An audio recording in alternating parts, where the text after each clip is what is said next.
Good morning, guys. It's Kristen Hine with Healthy Home Fitness and Landescapes.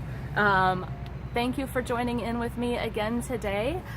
Today is our second day of the container planning workshop, and I'm going to be sharing with you guys for 4 days this week to help you create beautiful containers at your own home and learn kind of the tricks of the pros. So I've been doing landscaping for 21 years, and I do a ton of container plannings every spring, and it's one of my favorite things to do because there's an endless amount of options. There's an endless amount of creativity and designs and colors and things that you can create, and there's something that you can actually change out from season to season as well to keep them interesting. And you can have containers in your garden year-round. So I'm not going to get into the winter to the holiday containers. Maybe I'll do that over the winter sometime. We're primarily going to be talking about planting containers for summer.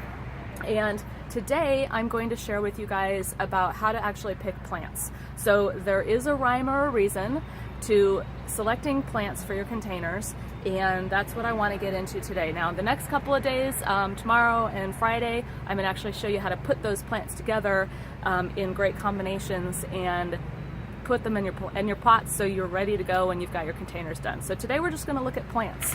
The first thing, and I mentioned this a little bit yesterday, is you need to know where your container is going to go. So hopefully you guys watched that video yesterday. If you have not, make sure you go back and watch it because there's some key information that you're going to need in there in order to continue on this week. So if you sited your plants, so that means you know where you're going to put it at your house or at your office or wherever it is that you're putting your container. It could be your front porch, it could be your deck, it could be out in the middle of the garden somewhere, it could be on the driveway, wherever it is, know where that's going to be.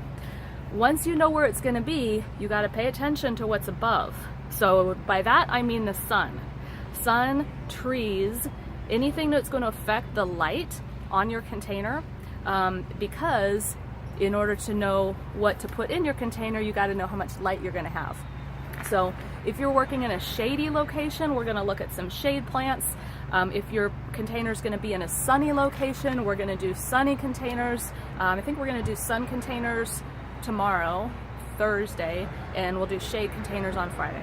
So, and sometimes you'll find that you have kind of a mix of sunlight. So you might have, it might be shady for a few hours in the morning, but the rest of the afternoon is sun. We're calling that full sun, okay? You might have a couple of hours of sun in the morning, but the rest of the day is full shade. We're gonna call that full shade, okay? So know where you're gonna be, know what kind of light your container is gonna have. After you know what kind of light, then we're going to start to build what's going to go into the containers, and I'm going to help you guys with some plant selection.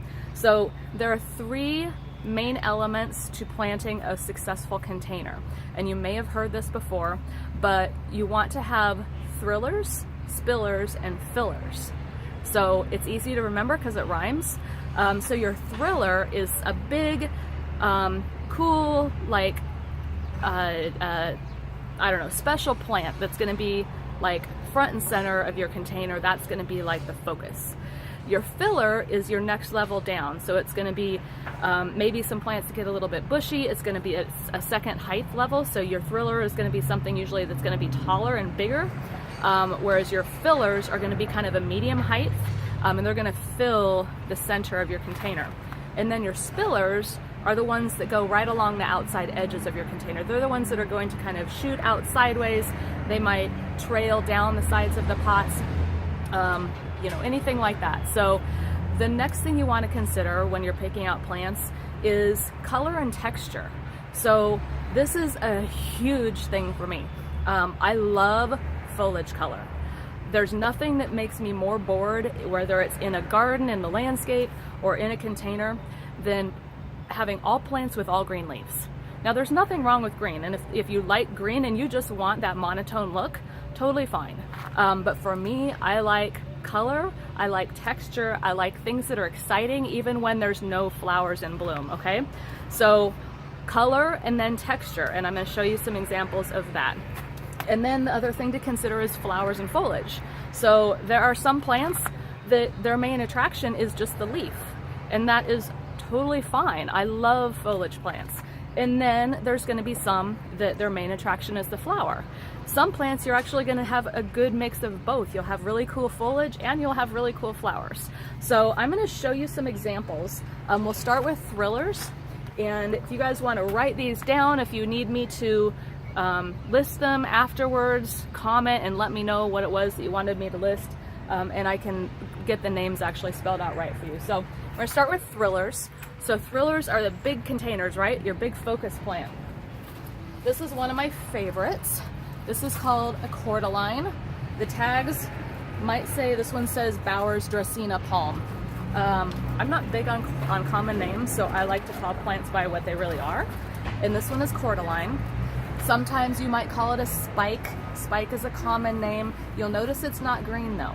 So you will not see a green spike or a geranium in this workshop. So if that's what you're after, just stop watching now, because I'm not going to show you spikes and geraniums. Those are super common and everybody does that, but we're here to learn something new and different. So this is a cordyline. I love the dark burgundy, and it's very spiky, it's very bold. This is a great thriller plant. These come in lots of different sizes, by the way. I don't know if you can see. If you look over there, I have a couple more sizes. I have them in a little quart container that are only about 10 inches tall. And then I have some big ones in a 5-gallon pot that are about 3 or 4 foot tall. So depending on the size of your container, that's gonna, allow you to decide what size of plant you're gonna put in it. So that's one. Bananas are another one of my favorite thrillers. So this is a red leaf banana. This is this is only in a 1-gallon size pot. This is something we're using for some of our smaller pots, but I have huge ones as well. I'm gonna see if I can turn the camera. See if you can see this. So, maybe that's not working. Okay, so like right over here, see that huge leaf thing right there? So I have bananas in 5-gallon pots, and they are about, 4 or 5 foot tall right now. By the end of summer, I've seen them get 8 to 10 foot. So you want a really big pot for those, or they're actually good to put in the ground as well. So those are great thrillers, banana plants. Here's another one which doesn't look that exciting quite yet because it's not very big yet, but this is papyrus. The tag on here, Cypress papyrus, King Tut is the variety. And it is just a green grass-like plant, but it gets these stems, and these are just starting to open up, but you can kind of see the funky like spray on the top of it. These will get about 6 foot tall, and those sprays will be like this big. They're super cool. It looks like a firework exploding at the top of the stem. There's no flowers on there. It's all foliage. Same with the banana and same with the cordyline. Foliage only, no flowers, but super cool as a thriller in a container. Okay, so last but not least is a canna. So you see the pretty red flowers on that. This canna, you guys might plant cannas in your gardens. They're a bulb, but they're great in a container as well. The one thing to look for if you're doing a container is try and find a dwarf variety, because some of the cannas can get like 5 to 8 foot tall, which if you don't have a very big pot, that might be way too big for you. So this one's a dwarf. This one's called Bronze Scarlet. It gets about 3 to 4 foot tall, which is still pretty big, but great thriller. So those are some thrillers, some big plants. Next, I'm going to show you guys some fillers. So remember, this is our second level of plants. It's going to kind of fill the space in the container. So what I would use with those particular thrillers, here's a caladium. And something to know about the fillers, you guys, is depending on your size of pot. If you have a smaller pot, some of the stuff I'm going to show you for a filler might actually be your thriller.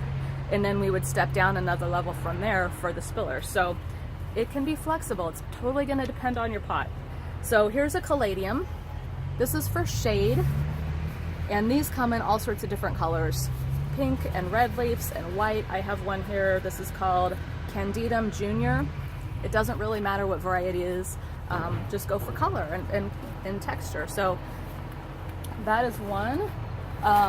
Another filler that may be a thriller, depending on your pot size, is this fountain grass called Fireworks. I'm not real big on the dark color of fountain grass. It's just, I don't know, it's fine, but it's so commonly used here, and I like to do things that are different, so that's just my thing. So this one's Fireworks. I don't know if the color is going to show up in this video, but it has this ruby red color, and this will actually get 2 or 3 foot tall by the end of the summer. So in a big container, it's a filler. In a smaller container, this is going to be your thriller. Another one that could also go either way between thriller and filler is, this is another kind of Dracaena, and this one is called Neon. These I actually get from a place that does houseplants. There's a few different varieties that we use. Neon and Gold Star is the other one that I really like. But these can take a little bit of shade, not full hot sun, give them a little bit more protected location, and I love this for its bright gold color. So this is really great color, really great texture. It's really kind of spiky. And a couple other fillers. This is an Angelonia. This is an annual. They're sometimes called, I think, a summer snapdragon. So this one gets spiky flowers, obviously. It's straight up and down. It's an upright Angelonia. There are also trailing Angelonias, so just be aware if you're looking at your tag and you're picking an Angelonia, what the form that plant is going to have. It's going to go straight up, or if it's going to be a trailing and kind of a spiller. And there's lots of colors of those too. They come in pink and purple and white. This is another one that is a great filler. This is Megawatt Pink Begonia. I also love Whopper. I think I have a Whopper here. Whopper. And you'll notice one thing about these begonias that is what I do different. The leaves are not green. So these have bronze leaves. I love the extra color in that leaf rather than just being plain green. So here's Megawatt Pink, Whopper Red. Those get nice and full and bushy. And then we have Coleus. So there's a number of different Coleuses. The Sun Coleus, this is a Sun Coleus, so it can actually have sun, where there are some that prefer shade. But this one is going to be a filler. This is going to get really big and bushy. I have another one here of a different color. This one is called Gaze Delight, and this one is called Campfire. But look at the foliage on those. Is that incredible or what? And UPS just arrived, so hang on one second. Okay, UPS was not here for me. I had to double check because they're really stingy about leaving things for me. So anyway, that was the Coleus. Great filler, tons of different colors on those. Just make sure when you're choosing them to look and see if it's labeled for sun or if it's labeled for shade. And a couple of spillers. Now the spillers, remember, are the plants that are going to trail down the sides. So I've got lots of different options for you here. For sun, we have Purple Heart. This is a really succulent leaf, very drought tolerant, great purple color. We also have something with more flowers, is Scaevola. Great little trailing plant, and these are also pretty drought tolerant. These come in a few different colors as well. There's a lighter purple, there's a yellow, and then a spiller that is really flat, and like this thing doesn't fill up anything in the container. It just goes straight down on the sides of your container. This is called Dichondra. And don't ask me what the common name is on this because I don't really know common names. So it's Dichondra, D-I-C-H-O-N-D-R-A. So anyway, silver foliage, super delicate looking, but gorgeous in the containers. Now here's an example of a Coleus that's better for shade. So this is a trailing Coleus called Wedding Train. It grows up a little bit. You can see it kind of have a little bit of that vertical, but eventually it's going to just kind of fill and spill over the edges of the container. And again, foliage color. See, it's all about the foliage color, guys. Another one for shade is Spider Plant. You guys have probably seen these as house plants, maybe in hanging baskets. I love using them in container plantings as a spiller. They'll have a little bit of this upright, but then they send the little shoots out with more little guys on there. They're fun. And good foliage color as well. This is a sun. This is licorice plant, is the common name. Helichrysum is its botanical name. And this one is called silver licorice. So, and that comes in a few different colors as well. One you might know, pretty common, is sweet potato vine. These come in a range of different colors as well. I think I have a black one here. There's a black. So there are some differences in the sweet potato vines as well. These are dwarf, and there is just the old standard sweet potato vine as well. The difference is the dwarf ones are going to be a little bit more mounding, and they're not going to trail 10 foot long. Whereas if you just get the regular sweet potato vine, it's going to trail, but it's going to keep on trailing, and it'll go like 10 foot. So you might have to trim that one every now and then, or if you don't have the space for that. So I like the dwarf ones because they're just perfect and they don't get too out of control. So I think that's pretty much all I have for you guys to show you on plants. So to recap, watch your color and your texture. Color is your foliage color, your flower color. Don't be afraid to not do green or have like limited amount of green in your pot. You're going to get so much more interest out of it that way. Texture is going to be like the texture of the plant. So for example, this one's kind of spiky. This one's really delicate and kind of lacy. This one's, you know, kind of spiky and a succulent type. Whereas like these, the coleus, is more of a leafy, bushy type plant. So what we're going to want to do is combine different colors and different textures in the Thriller Spiller filler in order to create a great container for you guys. So that's what I have for you today. Comment your questions below. If you're looking at a plant, if you have interest in something and you want my opinion on it, I will do the best I can to answer that. Keeping in mind, I am in Nebraska, so if you're in another part of the country, I may or may not be familiar with the plants that you have there, but that's stuff that your garden center staff can help with as well. So let me know if you have any questions on anything, and I will see you guys again tomorrow, and we're gonna start putting this stuff in the container so you can see how it looks together. So thanks again for being here. Have a great day.